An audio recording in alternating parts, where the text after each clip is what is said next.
Hai saudara, kalau lihat ke belakang itu sudah gelap. Jadi ketika saya melanjutkan presentasi ini hari sudah gelap. Kita masih di observasi nomor 22 tentang YHWH itu Esa dari ulangan 6 ayat 4.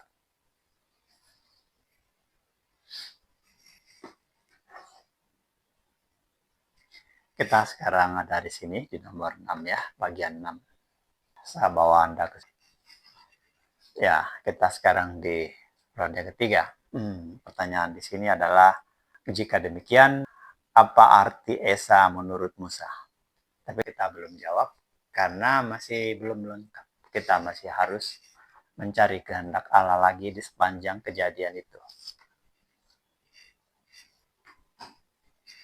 Di ronde 2 kita sudah menjadi mengerti bahwa ternyata semua hal yang terjadi di antara Mesir dan Israel itu adalah kehendak Allah.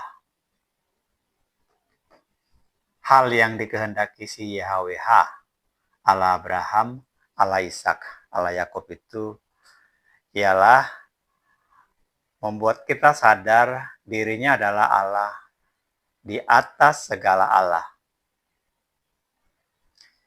Kita tahu bahwa saat itu Israel sedang berada di tengah-tengah bangsa dengan kepercayaan politeis. Tujuan Allah membuat Israel, membuat sebuah bangsa adalah di mana dia menyatakan dirinya dalam upaya membimbing semua bangsa kepada satu pribadi, yaitu kepada dirinya. Itulah sebab sebenarnya tanding kuasa itu dibuat, yaitu supaya nyata siapa pribadi Allah yang layak disembah. Sekedar gambaran situasi, perlu juga kita melihat bahwa saat itu tampaknya Mesir adalah satu negara yang sangat besar, makmur, ya semacam adidaya yang kita bisa sebut kayak Amerika. Karena kalau kita lihat berdasarkan penuturan para arkeolog, kita melihat sebenarnya betapa tinggi budaya mereka, penyimpanan harta, tulisan-tulisan mereka, lalu kemudian bangunan-bangunan mereka. Negeri itu menjadi tempat orang datang merantau mencari penghidupan. Dan dalam kenyataannya, arsitektur Eropa itu juga dipengaruhi oleh Mesir. Tiang-tiang yang kita lihat, pilar-pilar yang kita lihat banyak digunakan di Yunani, di Eropa. Itu pengaruh dari Mesir. Oke, soal itu subjektif karena itu bukan tujuan observasi. Hanya memberi sedikit gambaran tentang seperti apa sih Mesir itu. Jadi dengan demikian sebenarnya semua tulah yang terjadi di Mesir itu di hadapan orang Mesir, di hadapan orang Israel, itu adalah bimbingan bagi Israel, tentu bagi kita untuk memahami kehendak Allah. Dalam konteks supaya kita sadar bahwa penguasa yang layak disembah cuma satu pribadi. Jadi pertandingan antara Allah tuh. Di Mesir ada Allah, banyak Allah. Dan Israel pegang satu Allah. Pernyataan kuasa dari Allah yang Maha Kudus. Jadi semua pertandingan kuasa itu dibuatnya terjadi agar kita mengerti bahwa Allah yang kita akui ada. Kita akui berkuasa. Memang ada. Nyata ada sebagai pribadi yang berkehendak. Jadi Allah itu punya kehendak. Si YHWH itu sebagai Allah punya kehendak. Jadi sebagai bagian dari observasi berkaitan dengan yang kita lihat terjadi. Di sini tampaknya menjadi penting juga pertanyaan ini saya ajukan kepada Anda, yaitu bagaimana sih cara YHWH menyatakan kuasanya? Berdasarkan yang kita sudah lihat, bagaimana sebenarnya cara kuasa itu dinyatakan oleh YHWH? Apakah dengan berfirman, akulah Allah, maka sembahlah aku gitu? Tidak ada kalimat yang begitu. Pertanyaan ini penting saya ajukan karena banyak orang kerap mencari kalimat di mana pernah Yesus berkata, "Akulah Allah, maka sembahlah aku." Cukup banyak apologet pengikut Zakir Naik ya, atau setipe lah dengan Zakir Naik itu maksudnya. Di antara Kristen juga banyak yang Kristen Zakir Naik. Ya Kristen Tritunggal itu sebenarnya tipologi Kristen Zakir Naik. Kan Kristen Tritunggal berkata, Yesus tidak pernah berkata bahwa dirinya adalah Bapa. Jadi kepada orang yang berguru pengenalan akan Allah bertipe Zakir Naik, ya termasuk Kristen Zakir Naik. Sebelum kita lanjut, saya mau ajukan kepada Anda satu ucapan Yesus di Yohanes 11 ayat 4. Sudah saya tulis di sini ya. Ini. Kita ulangi, baik. Di momen ini saya mau ngambil sedikit, mengajak Anda intermezzo dulu ya.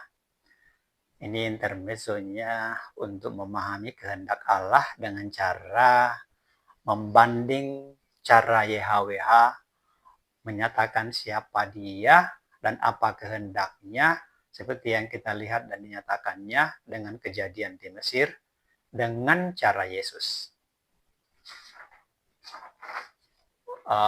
Saya bawa kepada Anda ayat ini, lembar ini.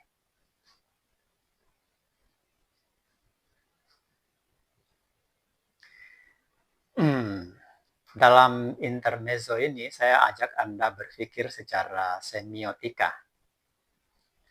Ini tentang bahasa roh, tentang menangkap roh, menangkap pikiran Allah.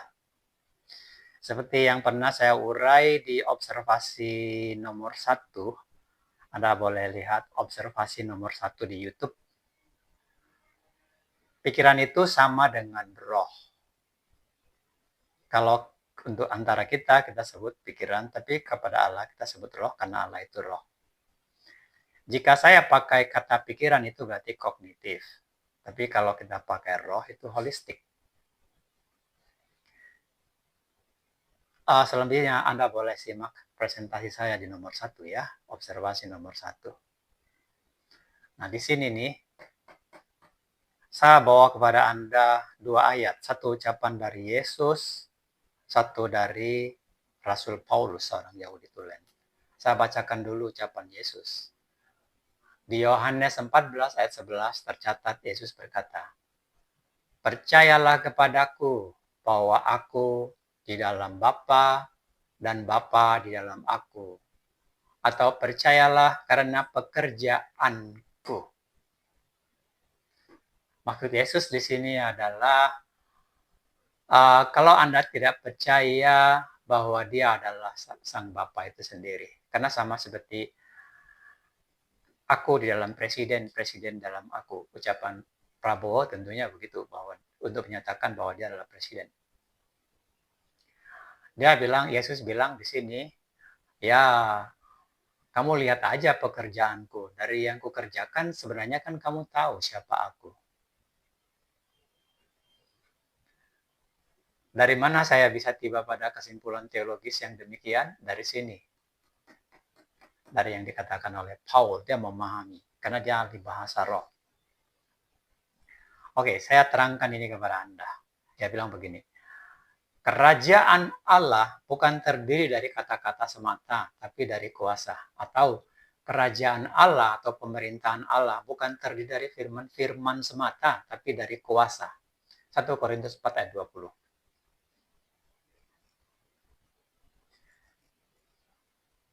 Kalau Anda baca ayat ini, Anda baca ke atasnya, Anda akan mengetahui latar belakangnya. Tapi saya jelaskan kepada Anda. Latar belakangnya begini. Di masa itu, di masa Paul aktif menginjil dan mengajar, masuk laporan kepada dia dari jemaat yang melaporkan bahwa di tengah-tengah jemaatnya mereka sekarang ini sedang ada orang datang nih mengajarkan Allah, yang bikin pengajaran Allah itu begini begitu begini begitu. Ya intinya Allah yang diajarkan orang itu berbedalah dengan yang diajarkan Paulus, maka mereka melapor kepada Paul. Maka Paul dengan santai membalas dengan kalimat sederhana ini. Kerajaan Allah atau pemerintahan Allah bukan terdiri dari firman-firman semata, tapi dari kuasa. Kerajaan Allah itu bukan soal firman-firman. Itu ucapan dia di sini. Pemerintahan Allah itu bukan soal ini firmannya gitu. Dan itulah sandinya yang kita lihat tadi dalam kejadian di Mesir itu. Musa bisa bikin, tapi penuju Mesir juga bisa bikin kan? Musa bikin tongkat jadi ular. Tapi apa bedanya dengan penuju Mesir? Tidak ada. Mereka juga bisa bikin. Jadi mana yang dari Allah? Kita tidak tahu. Jadi ucapan Paul di sini, 1 Korintus 4 ayat 20 ini, membimbing kita kepada pengertian dengan mengatakan bahwa kalau kita ingin memahami Allah, kehendak Allah, maka mari kita pahami dia melalui tanda, kuasa, dan kejadiannya. Sebab jika kita bicara Allah hanya dari firman atau apa yang disebut firman, kita itu tidak bisa membedakan mana firman Allah, mana firman iblis. Nah, pada dasarnya iblis juga sama pandai dengan Allah, sama cerdas. Kan kita semua fotokopinya dari Allah. Anda, saya juga sama cerdas dengan Allah. Kita tidak mampu membedakan mana firman iblis, mana firman Allah, mana firman karangan manusia, dengan yang benar-benar diucapkan Allah. Jadi yang berbeda dari antara keduanya adalah kuasa. Oleh karena itu memang kita tidak cukup mengenal Allah dari firman semacam akulah Allah yang berkuasa, sebab itu sembahlah aku. Jelas nggak cukup. Seperti yang ada tertulis misalnya dikatakan beberapa apologet Islam itu nggak cukup. Kenapa? Karena secara logika, ya umumnya kita pun apapun kepercayaan kita tidak percayakan kepada pengakuan tanpa bukti, betul nggak? Bukti, kita perlu bukti.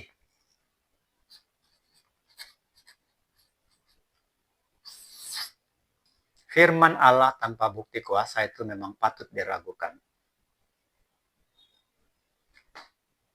Saya teringat percakapan perdebatan ini antara seorang Kristen dengan seorang Islam berdebat sengit. Anda juga pasti pernah dengar itu di Facebook, lalu kemudian di YouTube gitu. Si Muslimin menagih si Kristen dengan kalimat, mana bukti Yesus pernah berkata, akulah Allah, sembahlah aku. Seperti yang ada tertulis di Al-Quran. Itu tagihan si Muslim kepada si Kristen. Nah si Kristen menjawab, wah ayat itu yang di Al-Quran itu adalah dari Allah yang palsu. Nah, saya lihat debat itu jadi sia-sia. Hanya saling menyakiti hati aja. Ya sia-sia karena ada loophole yang mereka tidak sadari. Kedua belah pihak tidak sadar. Jadi debat itu akhirnya sekedar mengejar menang bicara atau menang bela agama. Dalam hal ini tidak membenarkan si Kristen yang mengatakan ayat di Al-Quran itu firman dari Allah yang palsu. Kenapa? Ya, karena Allah yang sama juga berfirman. Di Al-Quran itu dia berfirman begini, jika kamu tidak mengerti tentang apa yang kamu baca di Al-Quran, maka pergilah ke kitab terdahulu. Nah ini kan secara semiotika atau bahasa roh sama dengan mengatakan bahwa di Al-Quran akan ada bagian di Al-Quran yang tidak bisa kamu pahami. Yang agar kamu paham, maka kamu harus pergi ke kitab terdahulu. Nah, Allah palsu kan tidak akan ngomong gitu kan. Apa yang tertulis di Al-Quran itu sebenarnya ketika Allah mengatakan pergilah ke kitab terdahulu, itu juga yang diucapkan Yesus sebelumnya. Yesus telah mengucapkan itu di Yohanes 5 ayat 46. Dia bilang, kalau kamu nggak ngerti perkataanku, tidak mengerti ucapanku, tidak mengerti apa yang kuajarkan ini, pergilah ke kitab Musa. Karena yang ditulis Musa itu adalah aku.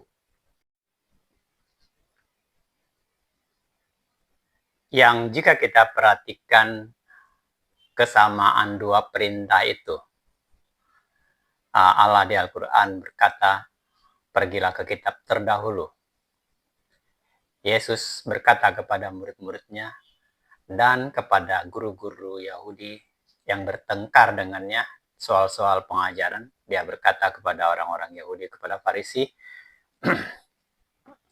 bila engkau tidak mengerti yang kuucapkan, bila engkau ingin mengerti apa yang kuajarkan atau sumber atau apa yang kuajarkan, dan jika engkau memang percaya Musa, maka pergilah ke kitab Musa, karena yang ditulis Musa itu sebenarnya adalah aku. Yohanes 5 ayat 46. Itu adalah dua kalimat yang sama, bukan perintah yang sama. Jadi, jika kita percaya Allah itu cuma satu, maka muslimin pun patut mengobservasi.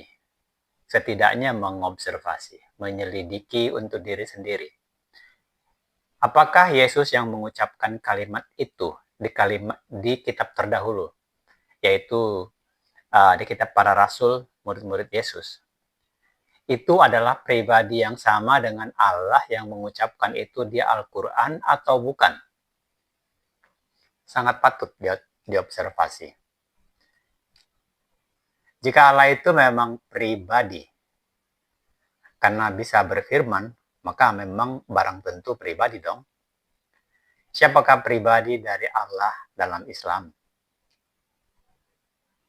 Sebab berakar dari kepercayaan Abraham dalam teologi Israel Yahudi, Allah yang bicara kepada Abraham, Ishak dan Yakub alias Israel itu, dan yang membuat Taurat itu adalah YHWH. Itu pribadinya, karena Allah bukan pribadi.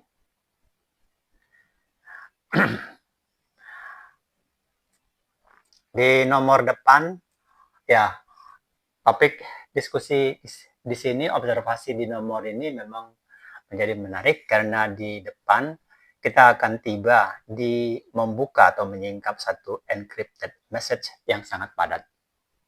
Ya, sampai di sini dulu ya intermezzonya. Intermezzonya lain akan disambung, kita kembali ke sini. Kembali ke konteks, dalam konteks mengobservasi kesalahan atau kesesatan di dalam doktrin Allah Tritunggal. Ya, sebenarnya apa yang dikatakan Paul di sini bisa kita gunakan untuk menguji kebenaran Tritunggal itu sendiri. Ya, soalnya Tritunggal kan mengatakan Allah begini begitu begini begitu. Saya pernah dengar pendapat teologis yang terasa lucu sebenarnya tentang berpikir logis dari seorang pengajar doktrin Allah Tritunggal. Yang saat itu saya lihat dia kelabakan, dicecar sama lawan diskusinya. Sebenarnya pertanyaannya sederhana. Dia bilang begini, kalau Allah Bapa itu berkuasa, kenapa tidak ada buktinya?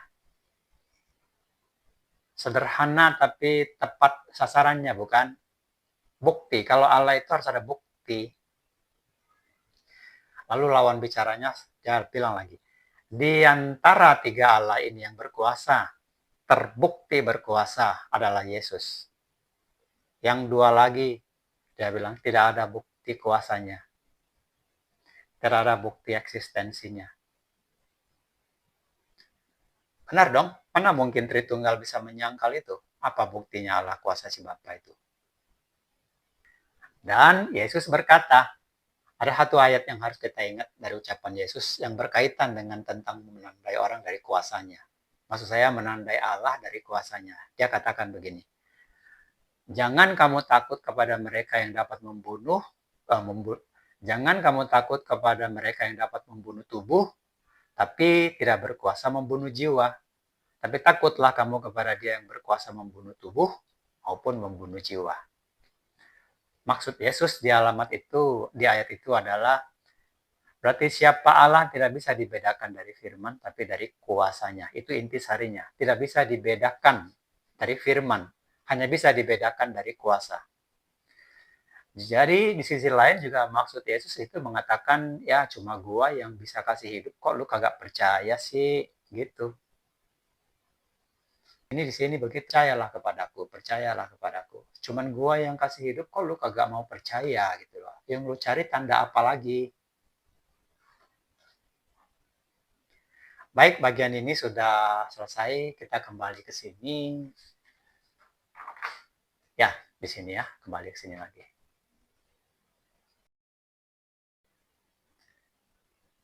Baiklah, saudara, ini kita sudah lihat sama ini, pembuktikan kuasa ini sudah kita lihat satu titik, yaitu pembuktian kuasa.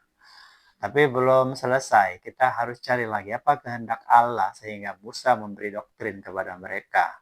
Bla bla bla bla bla di Ulangan 6 ayat 5. Kita harus cari lagi. Ini sudah saya siapin satu titik kosong, kita harus temukan. Dan ada beberapa kehendaknya yang harus kita pahami. Kita belajar kehendak Allah yang perlu kita pahami lewat kejadian yang berharga mahal itu. Jangan sampai iman Kristen kita sia-sia, hafal ayat-ayat, tapi tidak mengerti pesan sejati dari Allah di dalam ayat yang dihafal-hafal, berakibat iman sia-sia kan? Iyalah, kalau sesat memahaminya, ibarat berjalan, kalau sesat tentu tidak akan sampai ke tujuan. Sesederhana itu memahaminya.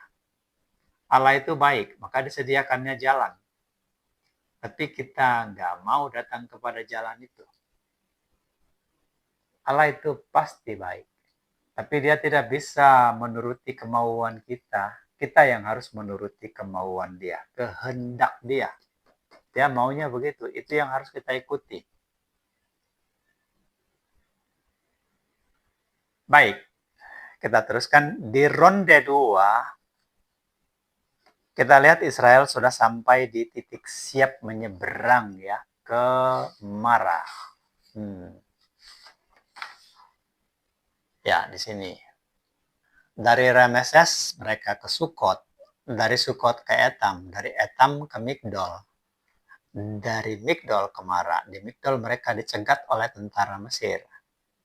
Setelah itu kemudian mereka menyeberang laut, masuk ke Mara. Sesampai di Mara, di sini terjadi sebuah peristiwa